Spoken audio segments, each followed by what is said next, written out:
पाकिस्तान तहरीक-ए-इंसाफ के secretary general Asad Umar ने कहा है कि ये बात वाज़ेह हो गई कि इलेक्शन 90 रोज़ में करवाना लाजमी है। तनकीद करते हुए बोले 88 वजीर बनाने के पैसे हैं, आईनी ज़रूरत पूरी करने के लिए पैसे नहीं। इलेक्शन की तारीख का ऐलान कौन करेगा? आप भाग नहीं सकते, इलेक्शन करवाना पड़ेंगे।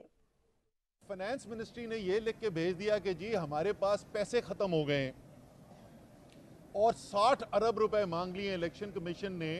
तो पाकिस्तान का आइन जो एक जमहूरी इस्लामी रिपब्लिक का आइन है, इस्लामी जमहूरिया का आइन है, उस आइन की बुनियाद, उस जमहूरियत की बुनियाद इलेक्शन पे है।